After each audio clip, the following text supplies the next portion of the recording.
கிழக்கினில் தினம் தோன்றும் கதிரானது மறைவதும் பின்பு உதிப்பதும் மரபானது. கடல்களில் உருவாகும் அலையானது விழுவதும் பின்பு எழுவதும் இயல்பானது.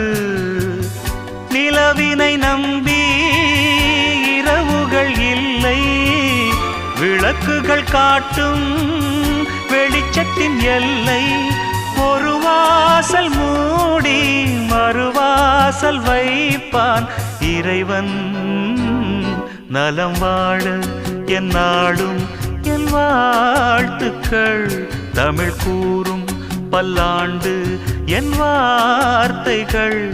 இளவேனில் உன் வாசல் வந்தாடும், இளந்தென்றல் உன் மீது பண்